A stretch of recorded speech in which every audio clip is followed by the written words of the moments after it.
0세부터 100세까지 모두 다 책 읽는 다올 책 사랑방입니다.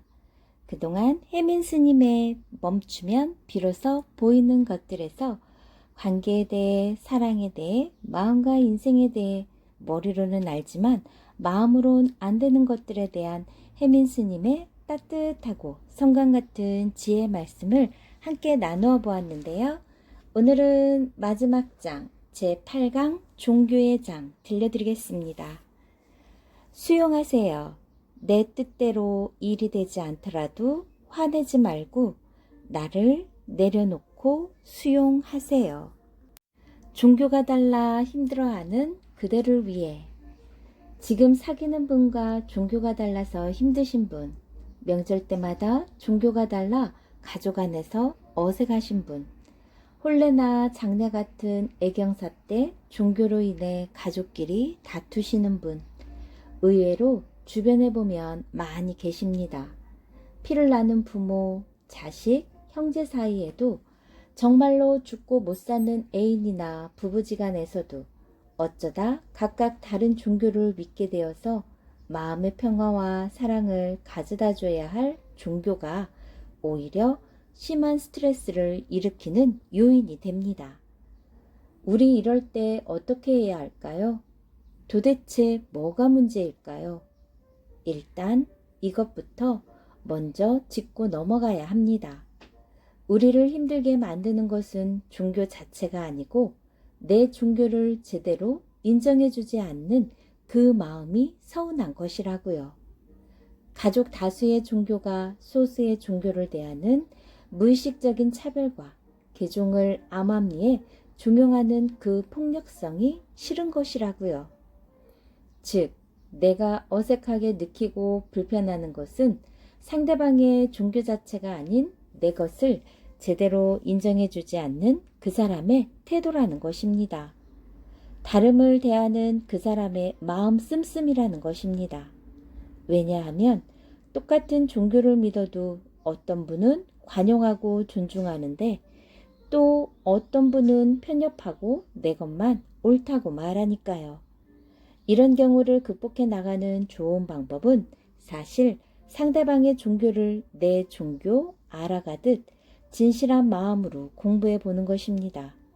성경책이나 부모님 경전, 신부님, 목사님, 스님들의 에세이나 교리를 담은 책들을 천천히 읽어가다 보면 분명 감동하는 부분이 있습니다. 어라? 다른 줄 알았는데 내 종교랑 비슷한 가르침도 많고 좋네. 이렇게 무릎을 탁 치는 순간이 많을 것입니다.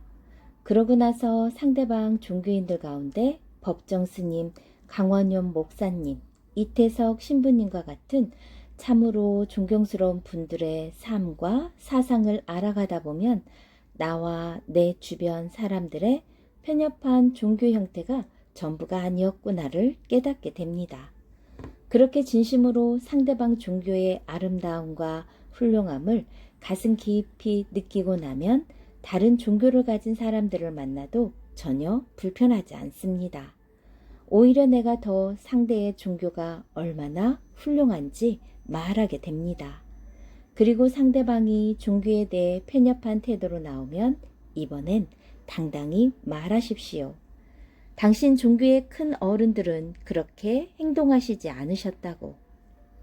김수환 추기경님과 강원용 목사님이 얼마나 서로 존경하셨고 법정 스님과 이혜인 수녀님이 글을 통해 서로 얼마나 교감하셨는지 달라이 라마 존자와 토마스 머튼 수사가 얼마나 절친이셨는지 알고 계시냐고요. 종교의 본질을 보고 그것을 실천하는 사람들끼리는 서로 다 통합니다. 영성이 깊지 않은 말만 배운 초보 신앙인들만 모양과 형식이 다른 줄 알고 세뇌되어 자기식만 옳다고 싸우는 것입니다. 이제 내 종교, 남의 종교 따지는 일에 시간과 정신적 에너지를 낭비하지 않고 깊은 이해와 실천을 통해 종교 때문에 괴로워하는 일 없이 모두 편안해지시길 기원합니다. 간절히 소망합니다. 이웃 종교끼리 서로서로 존중하고 인정해주는 종교 간의 성숙한 문화가 빨리 정착되기를. 종교는 달라도 좋은 점은 배우려 하고 기쁜 일이 있으면 함께 축하해 주는 것이 당연하게 여겨지는 그날이 오기를. 강원용 목사님께서는 이렇게 이야기하셨네요. 다른 종교와 어떻게 관계를 가져야 하는가? 우선 겸손한 태도를 갖고 많이 배워야 한다. 다른 종교인들의 신앙을 배운다고 자신의 신앙이 없어진다면 그 정도의 신앙은 차라리 없는 게 낫다. 라고요. 자신의 종교가 소중하면 다른 사람의 종교도 그들에게는 똑같이 중요하지 않을까요? 우리 엄마가 나한테 소중하듯 친구 엄마도 내 친구에게는 세상에서 가장 소중한 분이겠죠. 나의 종교적 확신이 이웃에 대한 공격과 배타의 도구가 되어서는 안 되겠어요. 성스러운 가르침이 이웃에 상처를 주는 도구로 쓰여서도 안 될 것 같아요. 예수님, 부처님, 공자님이 같이 살아계신다면 서로 자신 말이 옳다고 싸울 것 같은가요? 아니면 서로를 지극히 존경하며 사랑할 것 같은가요? 성인을 따르는 광신도가 문제지 성인들 사이에는 아무런 문제가 없습니다. 본질이 잊혀지면 형식이 중요해집니다. 예수님 말씀, 부처님 가르침, 그 본질이 잊혀지면 기도 내용보다 어디서, 누구랑, 어떻게 기도했는가가 더 중요해지고 깨달음 내용보다 얼마나 오랫동안 수행했는가가 더 중요해집니다. 오강남 교수님에 따르면 종교인들을 두 부류로 크게 나눌 수 있는데, 먼저 종교적 상징에 얽매여서 다른 종교적 상징들과 잘 부딪히는 표층적 종교인들과 상징 너머의 의미를 깊이 이해하는 심층적 종교인들이 있다고 합니다. 종교 간의 화합은 심층적 종교인들에 의해 이루어진다고 하죠. 미신이라는 말은 서구 식민지 시대에서 나온 정치적인 용어입니다. 내 종교 이외에는 다 미신이라고 명명하는 폭력적 언어입니다. 지금 다른 종교를 미신이라고 부른다면 후세에 의해 아주 똑같은 논리로 자신의 종교가 또 미신으로 불릴 수 있다는 걸 생각하십시오. 만약 어떤 이가 자신의 종교 하나만을 알고 있다면 사실은 그 하나도 제대로 알지 못하는 것입니다. 독일 종교학자 막스 밀러가 이야기했네요. 다른 종교에 대해 무지가 종교적 탄압과 갈등을 유발합니다. 모든 성인들의 가르침은 참으로 훌륭합니다. 배워서 나쁠 거 없어요. 종교가 소외받는 이들의 자유와 인권을 보호하는 목소리를 내길 바랍니다. 제발 경전을 들이대놓고 차별하고 인권을 유린하는 도구로 사용되질 않기를. 종교인을 존경할 수 있지만 절대로 신격화하지는 마십시오. 맹신하는 마음은 나는 믿을 테니 당신이 다 알아서 해달라는 마음입니다. 약을 지어줄 수는 있지만 약을 먹는 것은 결국 본인이 먹어야 합니다. 종교인은 달을 가리키는 손가락입니다. 손가락이 달이 되고자 한다면 정말로 큰 죄를, 큰 업을 짓는 것입니다. 지성과 감성과 영성이 골고루 발달해야 건강한 사람이 됩니다. 그 하나가 다른 것에 비해 뒤떨어지면 나머지 둘의 성장도 방해합니다. 지성만 있고 감성이 없으면 남의 고통을 모르고 영성만 있고 지성이 없으면 사이비 종교에 빠지기 쉬워요. 세 가지 중 부족한 걸 채우십시오. 어떠한 경우에도 절대로 주눅들지 마세요. 당신은 하나님의 하나밖에 없는 외동아들, 외동딸이며 아직 깨닫지 못했어도 이미 부처님입니다. 이 사실을 믿으면 그 누구도 당신을 주눅들게 하지 못합니다. 믿음은 너무 과대평가되었고 실천은 너무 과소평가된 부분이 있어요. 믿음 위주로 가면 종교 간에 싸우기 쉬운데요. 실천 위주로 가다 보면 사실 자비와 사랑의 모습은 매 한 가지입니다. 종교 간의 평화를 원한다면 실천이 좀 더 강조되어야 할 것 같습니다. 곡식을 얻으려면 밭을 갈고 씨를 뿌려야 하고, 큰 부자가 되려면 보시를 행해야 하며, 장수하려면 대자비를 향해야 하고, 지혜를 얻으려면 배우고 물어야 하는 것입니다. 이 네 가지 일을 행해야 그 종리에 따라 결과를 얻을 것이라고 하네요. 법구 비유경에서 나온 말입니다. 혜민 스님이 좋아하는 성경 구절. 무엇이든지 남에게 대접을 받고자 하는 대로 너희도 남을 대접하라.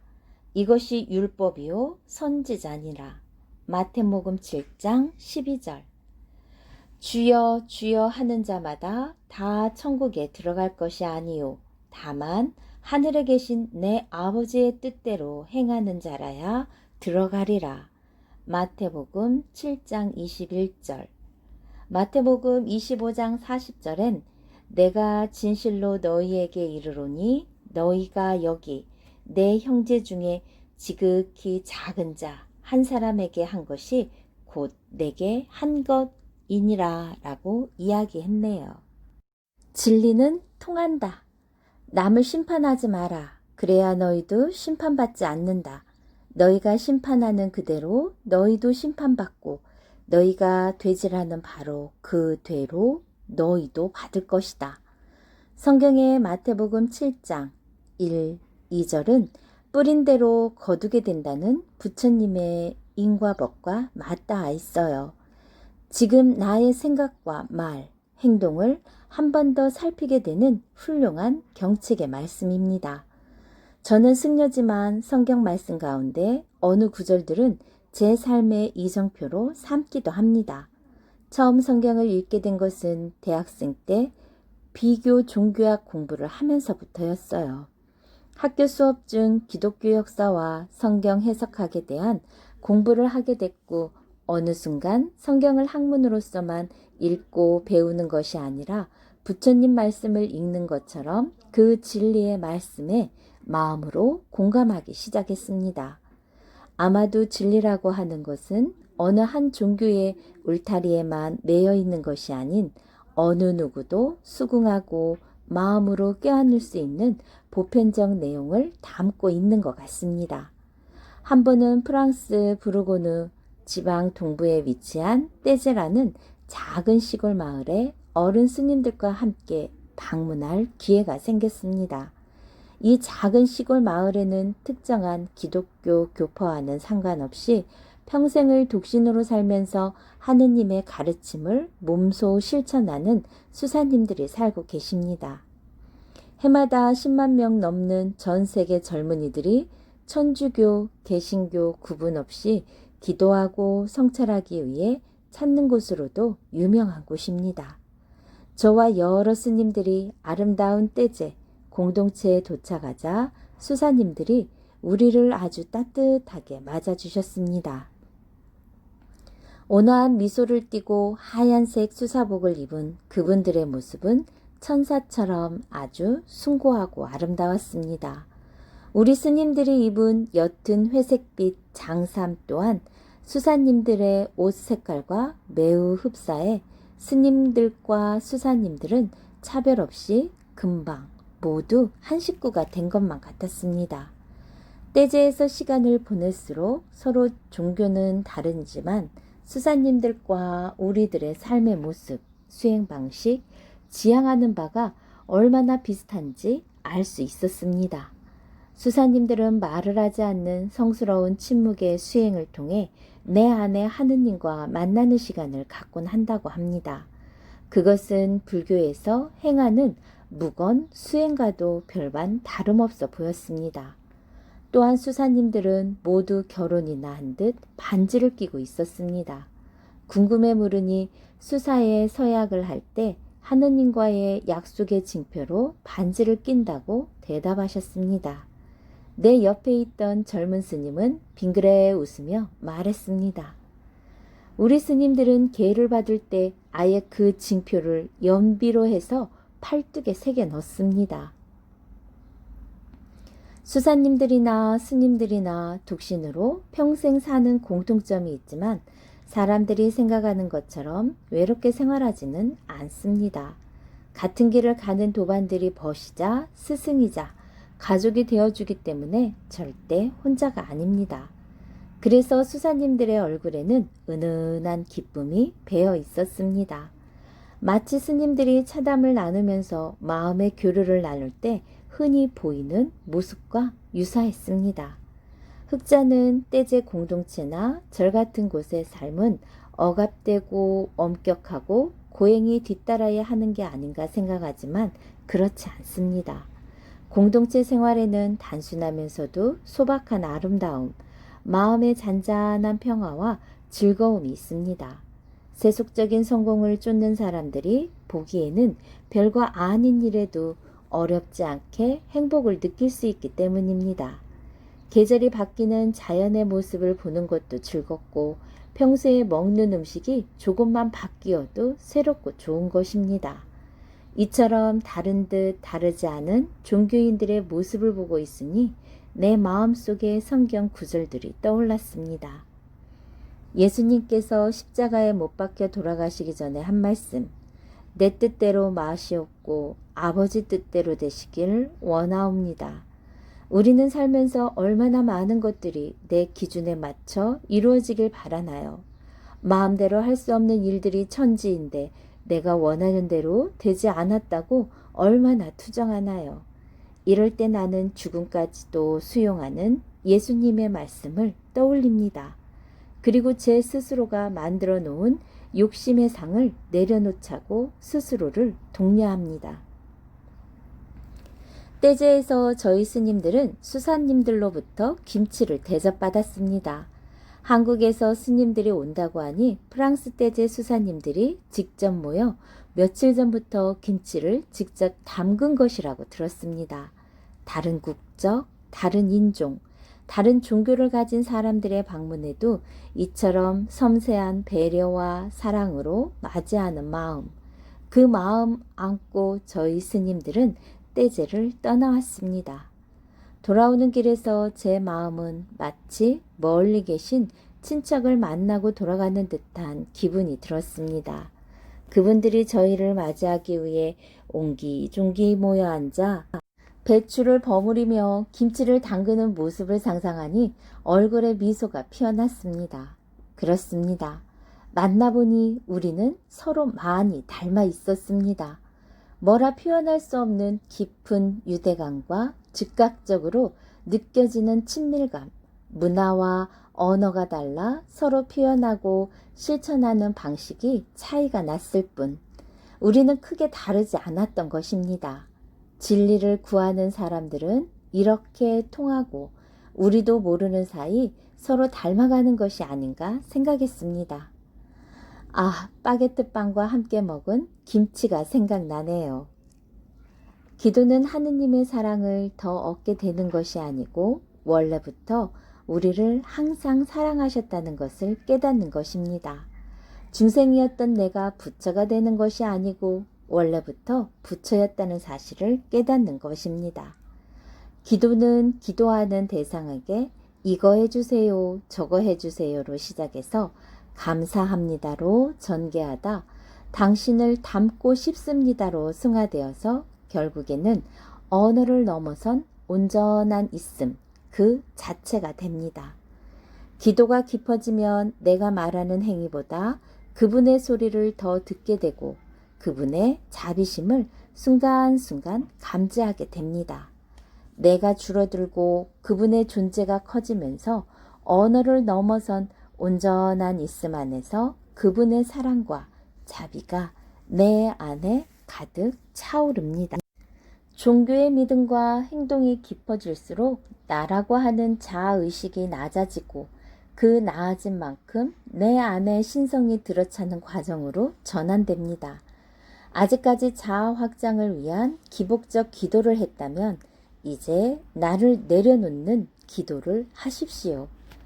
기도할 때 때론 제가 원하는 대로 제발 좀 되게 해주세요 라는 기도도 필요하지만 어떤 일이 일어나더라도 제가 다 수용할 수 있도록 제 마음 그릇을 넓혀주세요로 기도하는 것이 좋습니다.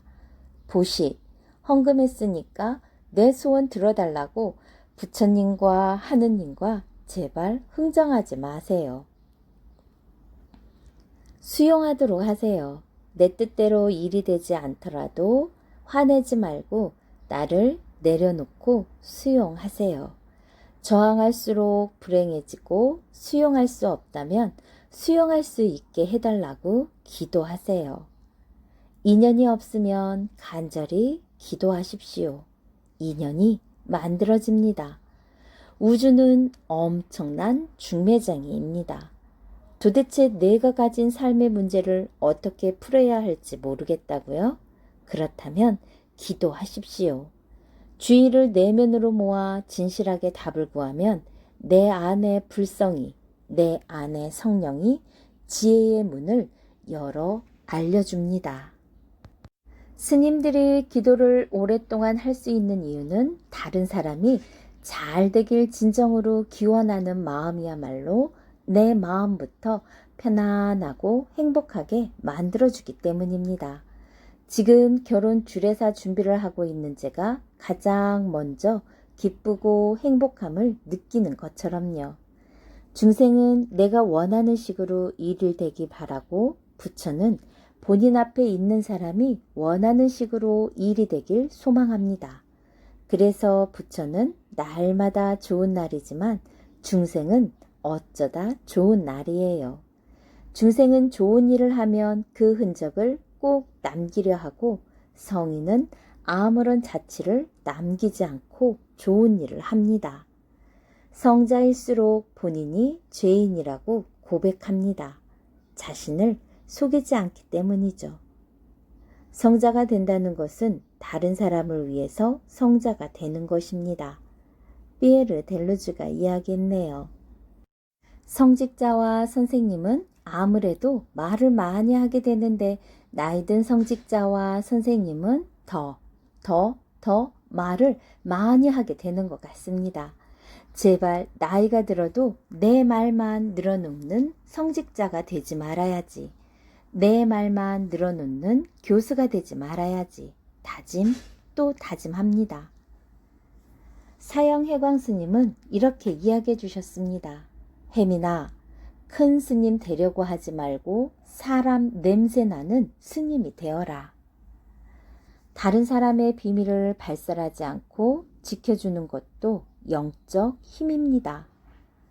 홍정길 목사님께서 목회자는 설교할 때 교인뿐만 아니라 목회자 자신을 향해서도 설교해야 한다 라고 하셨는데 참 동감하는 말씀입니다.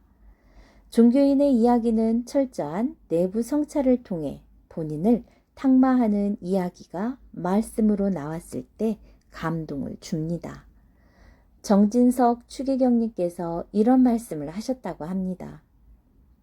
성경에는 물고기 한 마리가 2마리, 3마리로 불어났다는 기록은 없어요. 하늘에서 떨어졌다는 이야기도 없고요. 예수님께서 하늘에 올리신 기도를 듣고 감동한 사람들이 품속에 숨겨둔 도시락을 꺼냈던 겁니다. 우리는 기적이라고 하면 무조건 자연의 법칙을 뛰어넘는 신기한 현상이라고 생각하는 사람들이 있습니다. 하지만 어쩌면 진정한 기적은 내 것에 대한 집착을 내려놓고 다른 사람들과 같이 하겠다는 마음의 문을 여는 것, 그것이 더 큰 기적이 아닐까요? 부처님 말씀이 진짜인지 아닌지 알고 싶은 경우 바로 할 수 있는 초간단 테스트. 지금 가장 편하다고 느끼는 자세를 해보십시오. 30분만 움직이지 않고 그대로 있어 보십시오. 가장 편한 자세가 가장 불편한 자세로 변합니다. 세상에 영원히 변하지 않는 것은 없습니다. 그 편하고 좋은 것조차도. 나이가 들어간다고 종교를 억지로 급하게 가지려고 하지 마세요. 인연이 닿는 종교인을 만나던 중 마음이 나도 모르게 저절로 열리게 되면 그 종교를 따라가면 됩니다. 좋은 말을 믿기만 하지 말고 실천도 꼭 같이 하세요. 기도하세요. 나와 그가 행복해지기를, 나와 그가 건강해지기를, 나와 그가 평화로워지기를 계속 기도하다 보면 진짜로 그렇게 됩니다. 혜민 스님의 에필로그. 나 자신의 온전함과 존귀함 알아채기를. 너무 바빠서 항상 쫓기는 것 같을 때, 고민 때문에 생각들이 꼬리에 꼬리를 물 때, 사람으로부터 상처받아 힘들 때, 미래가 캄캄하고 불안하기만 할 때, 우리 잠시 멈추어요. 단 1분만이라도 잠시 멈추어요. 삶을 현재에 정지시켜 놓고 잠시 깊게 숨을 내쉬어요. 지금 무슨 소리가 들리나요? 지금 몸은 어떤 느낌인가요? 지금 하늘은 어떤 모습인가요?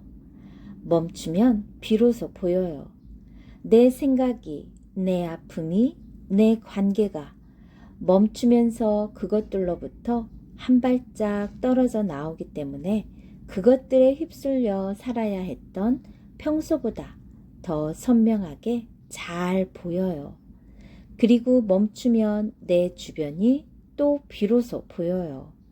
나를 항상 도와주는 가족과 동료들의 얼굴들, 매일 지나치지만 볼 수 없었던 거리의 풍경들, 들어도 잘 들리지 않았던 상대방의 이야기들, 내가 지금 하는 것을 잠시 쉬면 내 안팎의 전체가 조용히 모습을 드러내요. 삶 속의 지혜는 이처럼 내가 뭔가를 해서 쟁취하는 것이 아니고 멈춘 후 자연스럽게 드러나는 것들을 그냥 조용히 알아채기만 하면 되는 것 같아요. 그렇게 드러나는 것들을 계속해서 알아채다 보면 어느 순간 알게 됩니다. 마음 안에는 항상 부족하고 온전하지 못한 나만 있는 것이 아니고 그것들을 조용히 바라보는 관조자가 또 있다는 사실을요. 태초에 고요로 마음 안을 그저 바라보는 분이 있다는 것을요. 있는 그대로를 보며 즉시 아는 그분이 곧 지혜라는 것을요. 그 관조자와 친해지세요. 그분이 내 마음속 어디에 계시고 또 어떻게 생기셨는지 평소에 알던 것을 가지고 상상하려 하지 말고 침묵 속에서 모든 생각이나 상을 다 내려놓고 기도와 명상과 참선을 통해 관조하는 그분을 보려고 하세요.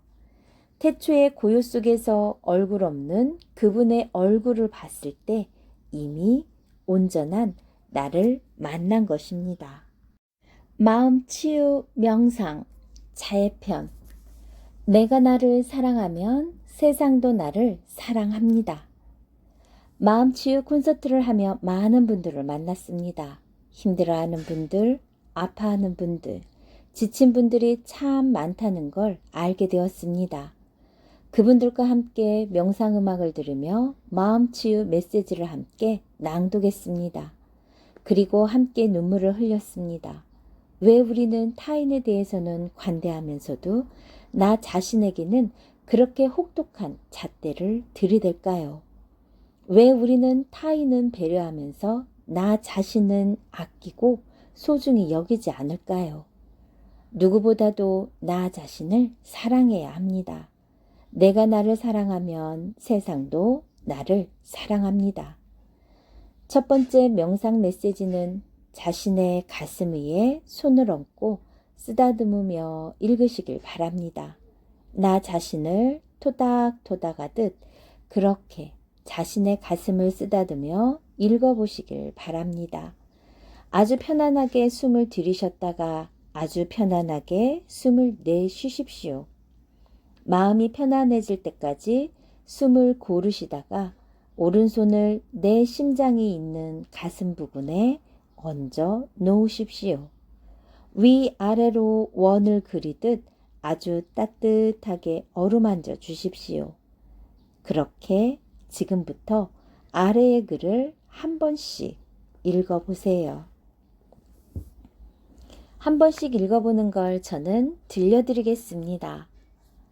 내가 나를 사랑하면 세상도 나를 사랑합니다. 나는 나를 사랑합니다. 나는 나를 사랑합니다. 다른 사람에게 치여 상처받았던 나를 사랑합니다. 다른 사람과 비교당하면서 가슴 아팠던 나를 사랑합니다. 다른 사람이 보기엔 좀 부족해 보일 수 있어도 나는 지금 이대로의 나를 사랑합니다. 다른 사람이 보기엔 좀 부족해 보일 수 있어도 나는 지금 이대로의 나를 사랑합니다. 몸아, 참 고맙다. 몸아, 참 고맙다. 내 것이라고 당연히 여기면서 막 쓰고 살았는데 내가 있어서 이 세상에서 정말로 많은 것을 배우는구나. 몸아, 참 고맙다. 몸아, 참 고맙다. 마음아, 참 고맙다. 마음아, 참 고맙다. 내가 힘들다고 해도 내가 바쁘다고 무시하고 살았는데 내가 있어서 이 생에서 정말로 많은 것을 배우는구나. 마음아, 참 고맙다. 마음아, 참 고맙다. 나의 상처가 치유되기를. 나의 상처가 치유되기를. 남들은 모르는 나의 상처가 다 치유되기를. 남들은 모르는 나의 상처가 다 치유되기를. 나의 아픔이 치유되기를. 나의 아픔이 치유되기를. 나만 아는 아픔들이 다 치유되기를. 나만 아는 아픔들이 다 치유되기를. 그를 용서할 수 있기를. 그를 잊고 내 삶을 살아야 하니까 그를 용서할 수 있기를.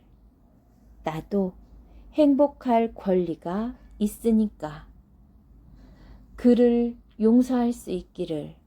그를 미워하면서 나 스스로를 괴롭혔던 나 자신 또한 용서할 수 있기를. 내가 행복해지기를.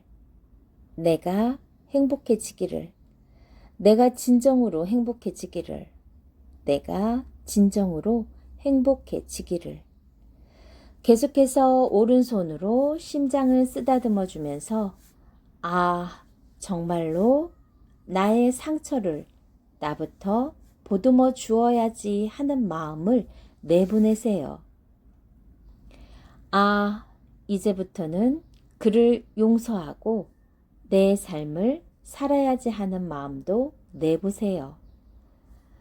아, 지금부터는 나 스스로가 정말로 행복해져야지 하고 결심도 해보세요. 마음 치유 명상 두 번째, 타의 편. 당신이 있어 진정 고맙습니다. 두 번째 명상 메시지는 지금 함께하고 있는 분의 손을 잡고 읽으시면 좋습니다. 설사 모르는 사람과 낯선 장소에서 명상을 하게 되더라도 지금 내 곁에 있는 사람이 나에게 소중한 그 사람, 내 삶에서 진정 소중하고 귀중한 사람이라고 생각하고 읽어보세요. 그분은 내 남편, 내 아내, 내 아이일 수도 있고 부모님, 형제, 친척, 친구가 될 수도 있습니다. 그분을 마음에 두시고 한 분씩, 한 부분씩 반복해서 읽으세요.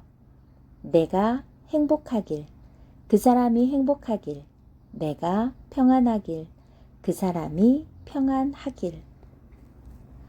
당신께서 건강해지시길, 당신께서 건강해지시길, 당신께서 편안해지시길, 당신께서 편안해지시길, 당신께서 행복해지시길, 당신께서 행복해지시길, 어디를 가나 항상 보호받으시길, 어디를 가나 항상 보호받으시길, 어디를 가나 인정받으시길, 어디를 가나 인정받으시길, 어디를 가나 사랑받으시길, 어디를 가나 사랑받으시길, 당신의 원이 다 이루어지시길, 당신의 원이 다 이루어지시길, 내 삶이 조금이라도 아름다울 수 있었던 것은 당신이 계셔서입니다. 고마웠어요. 정말로 고마웠어요. 그리고 지금도 내 곁에 있어 주어서 고마워요. 떠나지 않고 내 곁에 있어 주어서 고마워요. 내 편이 되어 주어서 고마워요. 잡고 있는 손에서 느껴지는 따스함에 내 안에서 끌어올릴 수 있는 가장 깊은 자비의 마음을 담아 나의 손을 잡고 있는 분을 또 축복해 주세요.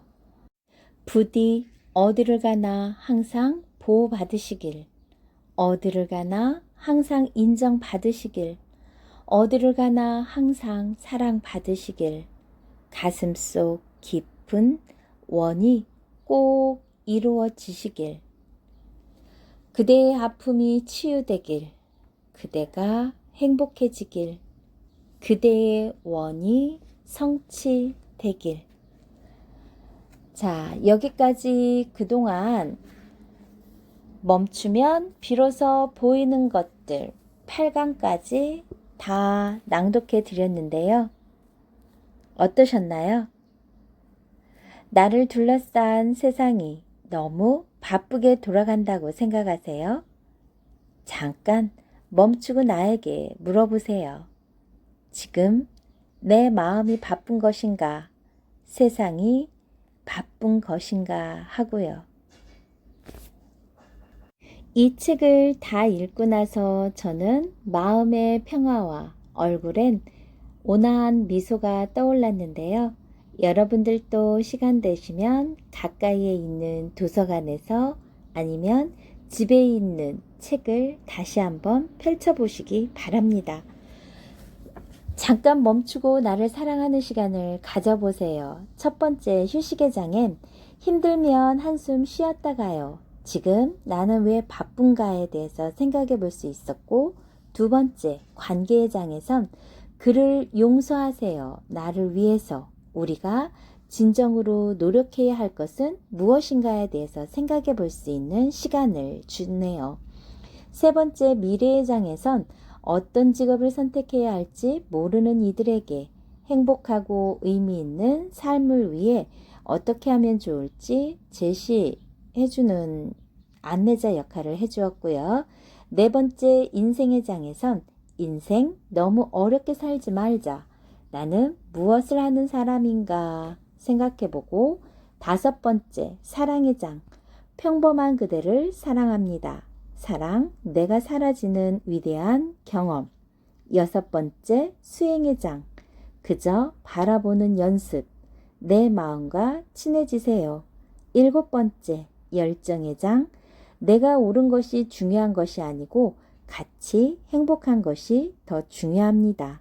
냉정과 열정 사이 들려드렸어요. 오늘은 마지막에 8강 종교의 장으로 종교가 달라 힘들어하는 그대를 위해 진리는 통한다 편과 에필로그 나 자신의 온전함과 존귀함을 알아채시길, 마음치유 명상 자해편 타해편 들려드렸는데요. 밤에 잠자기 전에 자해편과 타해편을 들으면서 주무시면 여러분들의 마음은 조금 더 안정되리라 보고 그 다음날 조금 더 활기차게 생활할 수 있으리라 생각되네요. 요즘 코로나19로 인해서 모두가 힘들고 지친 생활 잘 극복하고 이겨내 나가고 있는데요. 우리 조금 더 노력하고 조금 더 마음을 모아 지혜롭게 극복했으면 좋겠습니다. 좋아요, 구독 꾹 눌러주시면 다음에도 좋은 책 낭독해 드릴게요. 감사합니다.